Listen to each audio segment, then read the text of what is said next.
So you're giving a presentation later at the conference about the role of design competitions in promoting the public realm. Yes, that's right. What do you mean by that? Well, the City of Sydney has had a design competition policy since the year 2000, just around the time of the Sydney Olympics, when I was really ambitious in terms of putting Sydney on the global stage and recognising design quality and the human experience was absolutely key to a successful city. So the design excellence competitions in the City of Sydney really promote the quality of the public realm as much as they do the design excellence of the tower buildings that they're advocating. And how do they do that? Because I know typically with design competitions, there's always at least lip service paid to promoting the public realm, interaction with other buildings, with the site, how it fits in with the city. But in practice, how does Sydney, or how should Sydney, actually promote things beyond just the site itself? Well, it's actually a really comprehensive policy, and it has a lot of different criteria that competitors have to respond to, and it clearly articulates the interface with the adjoining context as well as the public realm, the design of the landscape, the connectivity to adjoining streets and public laneways, the quality of the materials, the activation of the streets. So there are line item after line item of considerations that every single competitor must respond to. Yeah, and in any of the examples of how this design competition is, or these competitions have gone over, what are some of the interesting ways that people have engaged with those parameters? Have you been surprised by any way that they've responded? Well, I think the brilliance of the competition policy is it's quite flexible and agile. So it allows, it's a partnership between the development of the proponent and the city. They both have a say in who the competitors are. They have a say in who the jurors are and the expert and technical assistance in this process. So it's very much a partnership. It's not really about the city saying this is the way it should be, or the developer saying this is the way I want it to be. It's about two parties working together for a really good outcome. And in doing that, you get some quite innovative responses because it isn't prescriptive and it isn't formulaic. So for example, in some designs you might see a new urban square, or the block broken up at ground level to create new alleyways and small pedestrian streets, or it may be elevating the tower buildings, public spaces, so you create a new 5-story atrium underneath it, say at Wynyard Place, which we were talking about earlier, or at 60 Martin Place. And the 60 Martin Place building reveals the site of a heritage church and sort of really brings it to life by actually exposing it like that. So it's not just one way of approaching the public domain, but it's really about enhancing the pedestrian experience for people in the city. With design competitions, aren't you usually, the architect or the design team is working with the city or a public agency as opposed to directly with the client or the eventual tenants of the property? Is there any risk there that you're going to incentivize some kind of design that's going to capture the eye of the judging committee, but maybe not be the best use of that site long term?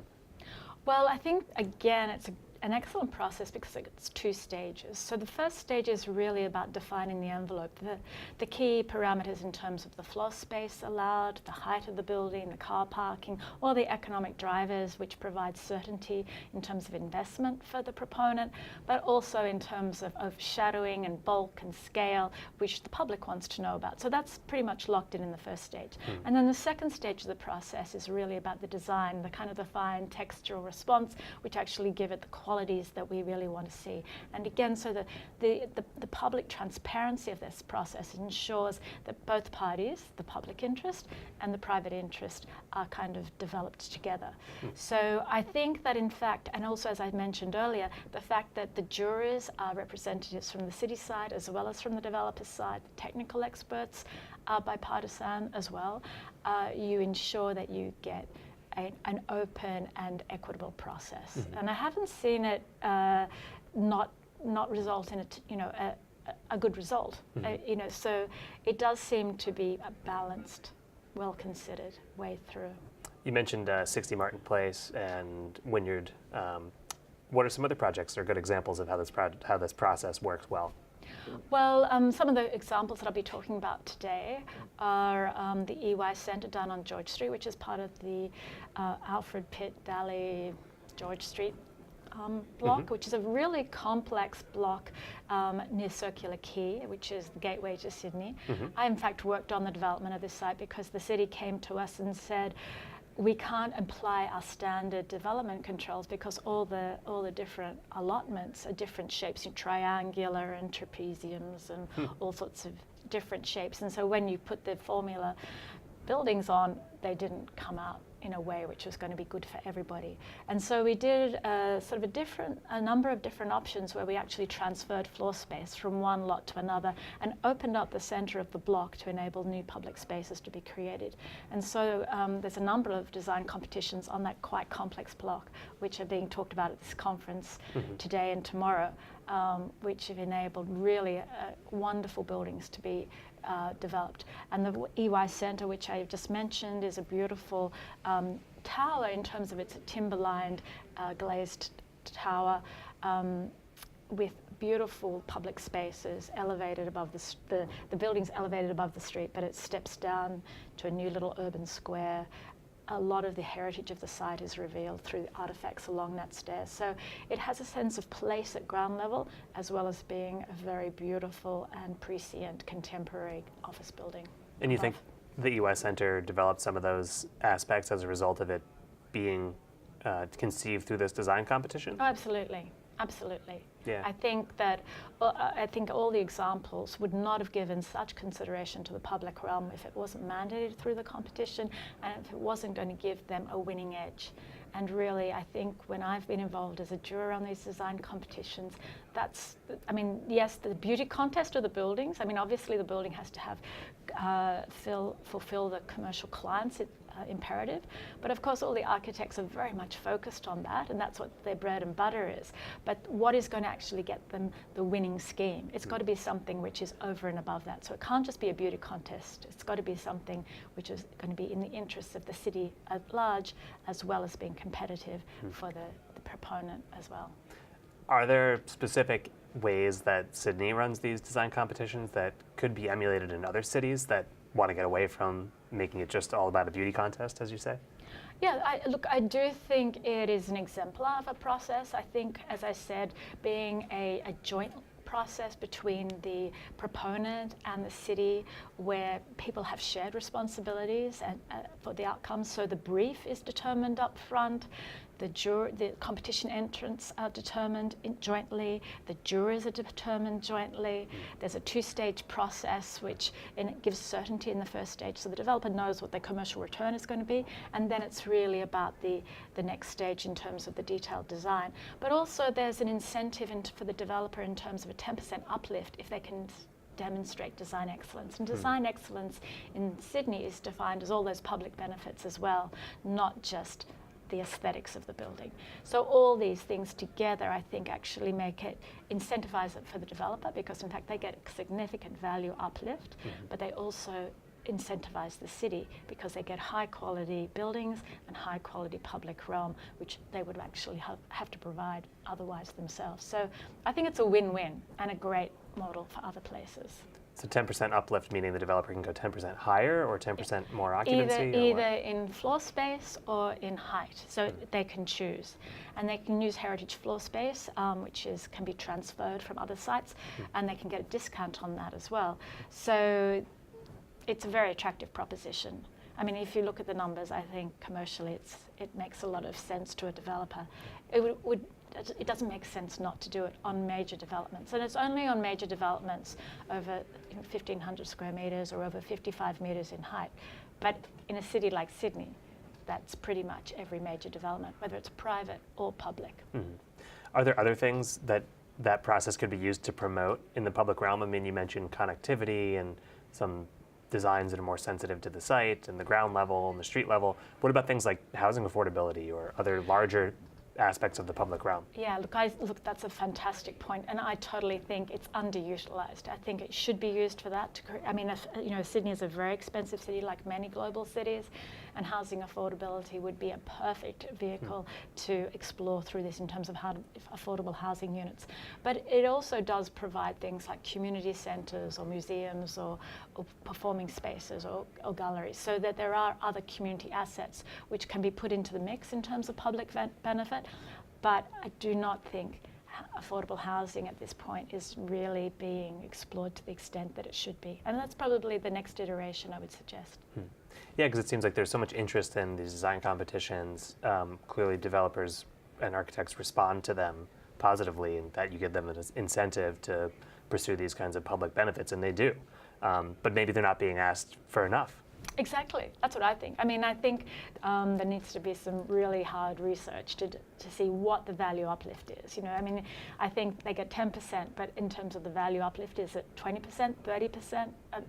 You know, I can't answer that question, but I would suggest that it should be a quid pro quo. If you're getting that amount of uplift, there should be a return to the city which is commensurate with the uplift that you receive as a developer, rather than just a windfall. I also wonder, since this is about the public realm and the public design competition, do you think members of the general public are engaged enough? I mean, your average person walking down the street, do they know that there's a design competition going on? Do they have a chance to make their opinions known, or is it kind of just within the world of people that are already interested in architecture and design that pay attention to this?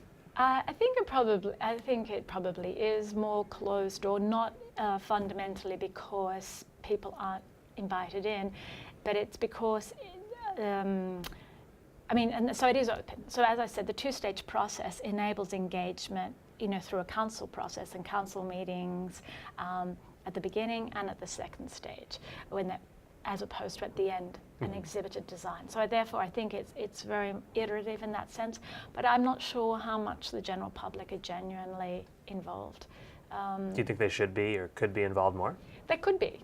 Yeah, I think I think the process really does invite participation, but I, you know, to tell you the truth, I don't really know whether, in fact, many people get involved in it. I think more people get involved in iconic public buildings or not in my backyard type of developments, which is going to impact them directly. But if it's a commercial tower in the middle of the city, which doesn't really personally affect the individual, I think people see it one day and then, oh, it's changed. But it's a very good point. I haven't got an answer to that one. I just wonder if, you know, that kind of not in my backyard eventual conflict could be resolved more easily if people were engaged earlier. Absolutely. I think the main focus of design competitions is on large-scale development. So it tends to happen in the city centre or in the urban renewal areas where it's you know, post-industrial sites being converted to new development, and they're quite large urban renewal developments. But again, there's no neighbours around, so it's only when it, as you say, it comes right up close to you that you have that not in my backyard response. But if there's industrial uses which are now being converted to residential and parks are being created and new bikeways and connectivity, most people in the surrounding areas are quite happy to see that happen. Are there any other frontiers of how you might be able to promote the public realm through design competitions that you're exploring now or thinking about? Well, I don't actually work for the city. Sure. I've actually consulted the city on a number of projects, and I get involved in design competitions. I'm now actually an academic. But I do think in terms of promoting excellence, competition, in enabling emerging architects to have a voice on large-scale projects, to invite different voices into shaping the city, I think all those things are good. And in fact, on other major urban renewal precincts, such as the Sydney Olympic Park precinct, after the Olympics, we promoted design competitions there. And in all the major metropolitan centres, they also have design competitions. So in Liverpool, Parramatta, Penrith, they're all written into the development controls. Actually, Wollongong, Newcastle. So it's becoming very common in major cities, in New South Wales at least, and in other parts of Australia. What happened to the Olympic site after the Olympics? Well, I was interested in that post-Olympics, and it was probably one of the most complex and most difficult urban renewal projects I've ever been involved in, because it was all brand new, and so most regeneration projects are industrial sites converting to something new. So everyone's very pleased to see transformation occur. Whereas on the Olympic side, it was the jewel in the crown of a wonderful place, but it was after the Olympics finished, it was empty. It was a ghost town.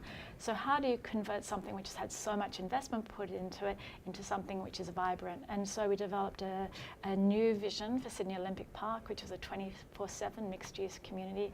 We put a lot more new development in there in terms of, and including a lot of housing, commercial, new schools and colleges to give it a vibrancy day and night, and not just during special events. And that's being developed now. So it's becoming quite successful now. Under development now, so yeah. we A lot don't of know. it has happened. Major banks kind of located out there, new schools. There's a lot of residential there.